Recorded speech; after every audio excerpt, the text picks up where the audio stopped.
What if the medicine cabinet you've been looking for this whole time isn't in your bathroom, but out by the sidewalk, growing between cracked pavement and the edge of a ditch like it pays rent there? I'm serious. We've been trained to believe healing only comes in glossy bottles with childproof caps and a price tag that makes your wallet whimper. But a lot of the remedies our grandparents actually used are still out there. Wild, ignored, and honestly kind of offended that nobody remembers them. If you're into reclaiming old-school knowledge, saving money, and feeling a little more capable in your own body, you're in the right place. So hit like, subscribe, and ring that bell right now, because it tells the algorithm you want more of this, and it tells me you're part of the I don't panic over every sniffle club. Now, quick reality check before we sprint into the weeds like a medieval herbalist with a YouTube channel. I'm not your doctor. This isn't medical advice, and natural doesn't automatically mean safe for everyone. Allergies are real, medications can interact, pregnancy changes the rules, and if something is serious, high fever, deep wounds, breathing trouble, chest pain, please don't try to DIY your way through it. Get professional help. With that said, for the everyday stuff, the little cuts, irritated skin, that stubborn cough that makes you sound like a haunted accordion, the minor aches, the why does my throat feel like sandpaper moments. This is where plant medicine has been quietly waiting like, oh, so now you remember me. And what blows my mind is that this isn't just folk tales and vibes. Some of these plants have real research behind them. Not perfect, not universal, not one leaf cures everything, but enough to make you pause and go, wait, why did we forget this? So here we go, 20 forgotten medicinal plants, and one lichen, because nature loves plot twists, that people have leaned on for centuries. I'm ranking them from, wow, that's useful, to, how is this not common knowledge? Number 1, calendula, also known as pot marigold, and yes, it's the bright orange flower that looks like it belongs in a cheerful garden photo, which is exactly why people underestimate it. Calendula has this battle-tested reputation as a wound helper that goes way back, and the old stories about soldiers using it aren't random poetry. The reason it shows up in salves and skin products is because it's genuinely soothing and supportive for irritated, inflamed, scraped-up skin. Think of it as your calm down and repair yourself plant. Not magic, not instant regeneration like you're a video game character, but for minor cuts, scrapes, and irritated patches, it's one of those herbs that makes you go, okay, I get why people love this. If you've ever felt like your skin takes forever to settle after a flare-up, calendula is that friend who shows up with snacks and says, let's clean this up. Number 2, sea buckthorn, the Himalayan, why is this berry so intense? Plant. Sea buckthorn has these bright orange berries that look like they were designed by someone who wanted fruit to scream vitamins from across the room. The big hype around it is its oil because it contains fatty acids that people use for skin and mucous membranes. So yes, we're talking dry skin, irritated tissue, and that whole everything feels dried out and cranky situation. It's one of those plants that makes you realize health isn't just, do I have a disease? It's also, does my body feel supported and resilient? People tend to treat dryness like a cosmetic issue, but if your skin barrier is struggling, that's not just aesthetics. That's comfort, immunity, and inflammation all holding hands. Sea buckthorn is like the internal version of repairing the weather stripping on a door. Less drafty, less irritated, more protected. Number 3, comfrey, the bone knitter, and the nickname is so dramatic it sounds fake until you learn why it earned it. Comfrey contains compounds that encourage tissue repair, and people have used it externally for bruises, sprains, strains, and those annoying soft tissue injuries that make you limp around like an extra in a pirate movie. Here's the important part, and I need you to actually hear me. Comfrey is generally an external-only herb in modern herbal practice because of compounds that can be hard on the liver if taken internally. So don't get adventurous with it. But as a topical ally, historically it's been a big deal for a reason. I think comfrey got shoved into the sketchy herb corner because people heard one warning and assumed the whole plant was a villain. It's not a villain. It's a tool. Use the tool correctly. Number 4. Mullein, the roadside lung helper that looks like it grew up wanting to be a wizard staff. You've seen mullein, tall stalk, fuzzy leaves, hanging out in abandoned lots like it owns the place. Traditionally, mullein has been used for coughs and congestion, especially when mucus is thick and stubborn. And can we talk about how modern life makes us weirdly impatient with coughing? We want to shut it down instantly, but sometimes your body is literally trying to move gunk out. Mullein is often used as a soothing, supportive herb that helps the whole get it out process feel less miserable. If you've ever had that chesty cough where you feel like you're storing wet cement in your lungs, you understand why people fell in love with plants that support expectoration instead of just silencing the symptom. Number 5. Plantain. No, not the banana-looking plantain, the "why is this weed my best friend?" Plantain. Broadleaf plantain grows in lawns, trails, disturbed soil, and basically anywhere life is trying to happen. Traditionally, it's been used as a first aid plant for minor cuts, insect bites, stings, and irritated skin. The reason it's so beloved is because it's accessible. It's not a rare rainforest orchid you have to order from a mysterious website. It's right there. Plantain is the kind of plant that makes you realize how much we've been conditioned to ignore common things. If it's not expensive, we assume it can't be valuable. Meanwhile, nature is out here putting a basic little green band-aid on every hiking trail. Number 6. Yarrow, the soldier's herb that basically screams, "I have handled worse." Yarrow has a long history in traditional first aid, especially for stopping minor bleeding and supporting wound care. It's one of those plants that, if you spend time outdoors, is worth recognizing, because it's like learning where the emergency exits are in a building. You hope you don't need them, but you feel calmer knowing they exist. And I love yarrow because it's not just about panic-fixing problems, it's also been used traditionally in teas for general support during colds and fevers. Again, not a cure-all, but an ally. Number 7. Self-heal, also called heal-all, which is the most confident plant name on earth. Imagine naming your kid "Fixes Everything." That's basically what our ancestors did with this herb. Self-heal has been used traditionally for sore throats, mouth irritation, and minor wounds.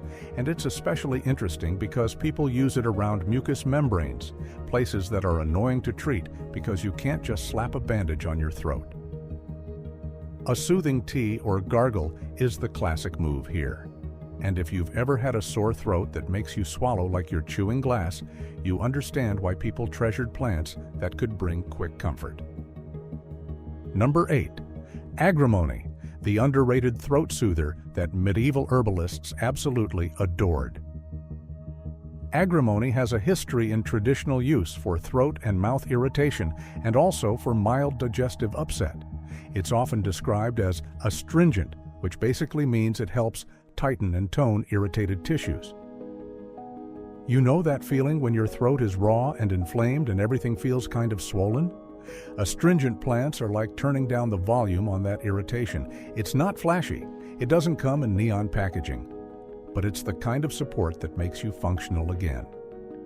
Number 9. White horehound, the original cough drop energy. Horehound used to be so common in old-school cough remedies that people literally made it into candy.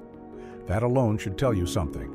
If it didn't work at least a little, nobody would voluntarily eat bitter plant candy for fun. Traditionally, it's been used for coughs where mucus needs to move, and there's a big difference between stop the cough and help the cough do its job. If your cough is productive, sometimes suppressing it is like putting tape over a check engine light and pretending the car is fine. Horehound is more like a mechanic who says, "All right, let's clear this out." Number 10. Boneset, the historical flu fighter with a name that sounds like a heavy metal band. Boneset was used traditionally during fevers and flu-like illnesses, and it became famous for the deep aches people associate with influenza. Now, I'm going to be responsible here.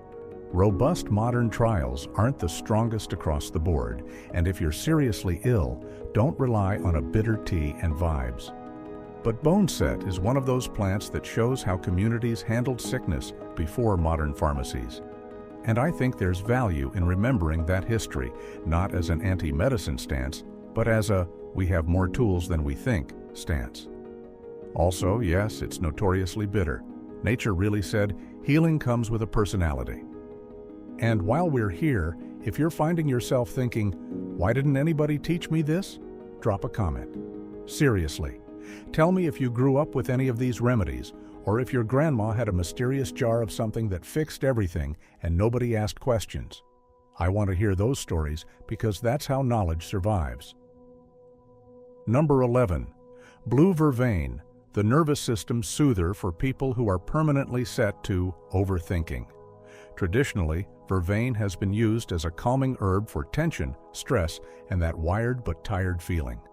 And let's be honest, modern life is basically a stress factory with free shipping. We have notifications, deadlines, doom scrolling, and a world where relaxation feels like a guilty pleasure. Herbs like vervain are interesting because they represent a different approach. Not knock me out, but help me unwind. If you've ever tried to sleep while your brain runs a full PowerPoint presentation of every embarrassing thing you've ever said, you understand why people value gentle nervings. Number 12. Elecampane, the deep lung tonic that doesn't mess around. Elecampane root has been used traditionally for chronic coughs and lingering respiratory congestion, the kind that hangs on forever like an unwanted house guest. This isn't the sip once and you're cured herb. This is the steady, consistent support herb, and that's a theme you'll notice. Some plants are first aid fast, others are slow build rebuilders. Modern culture loves instant gratification, but bodies often heal on timelines that are annoyingly organic.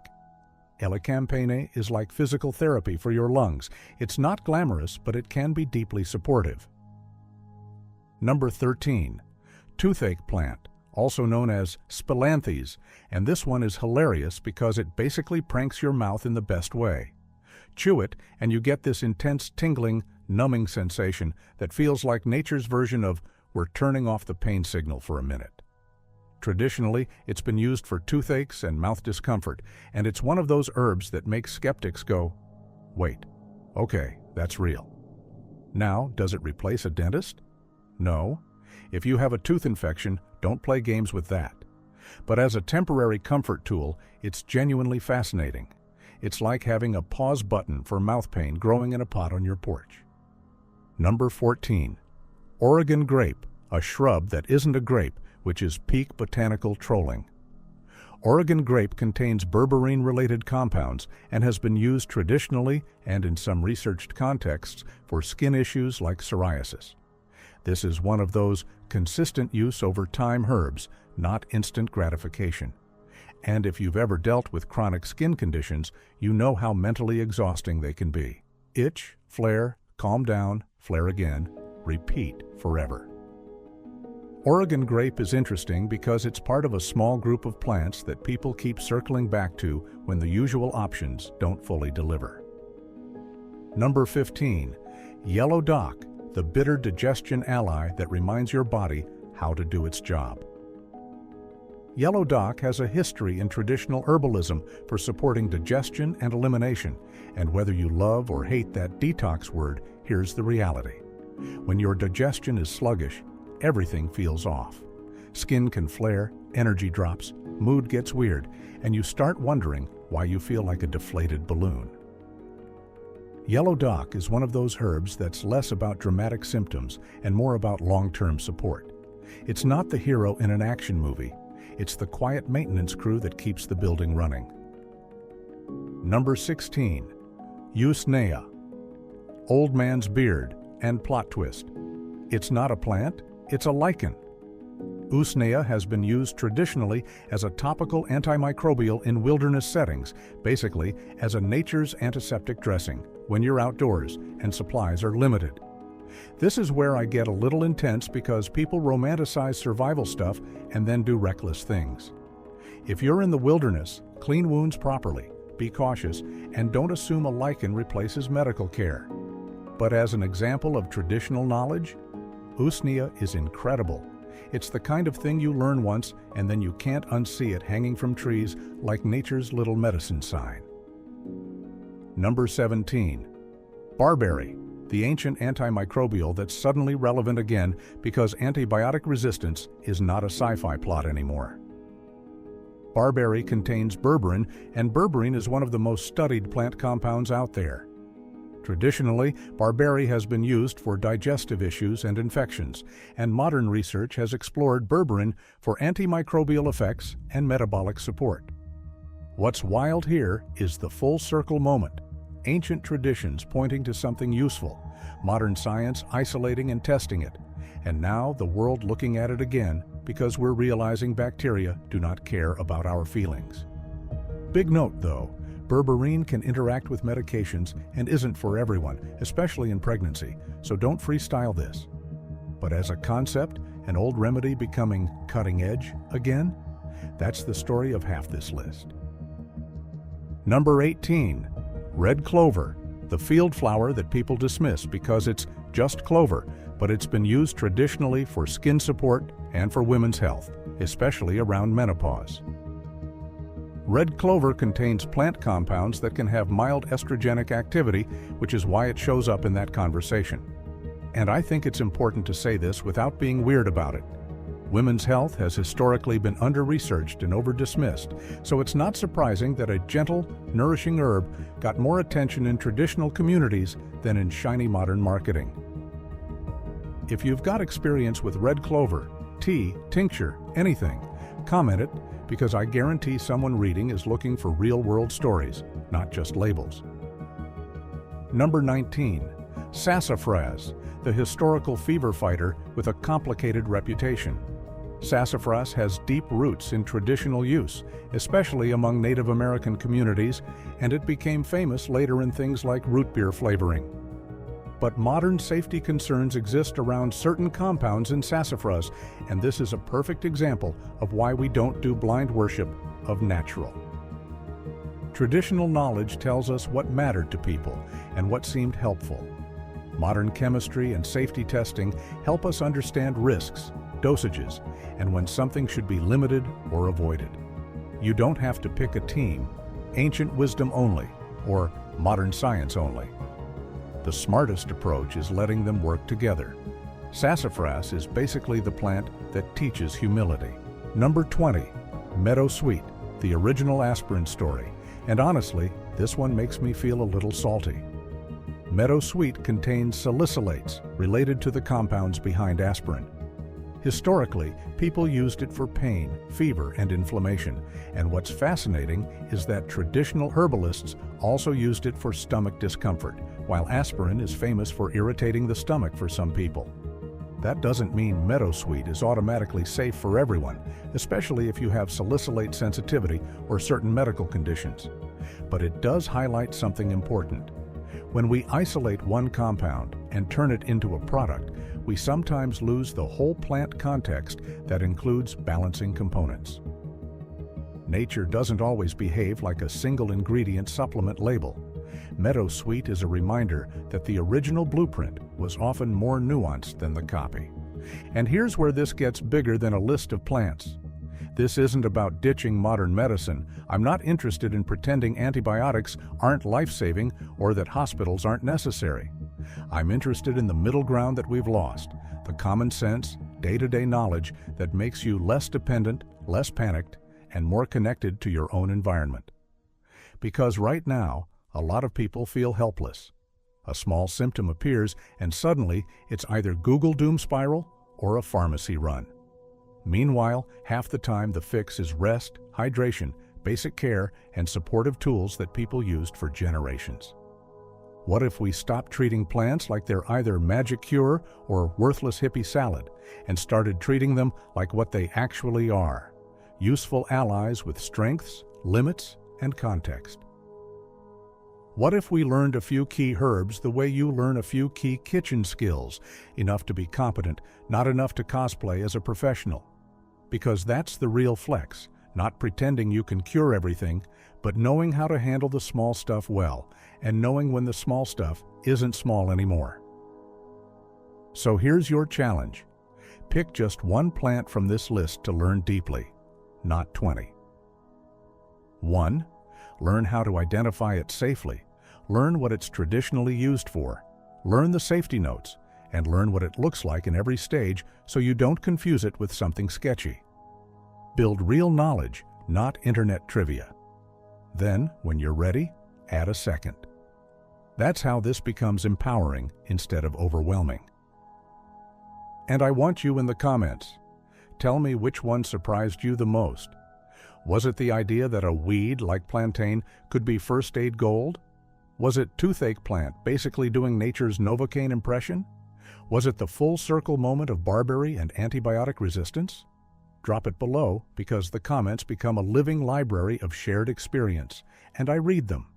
Also, if you want more of this, more forgotten knowledge, more practical plant talk, more "Why did nobody tell us this?" make sure you're subscribed because we're building a community that values capability over convenience.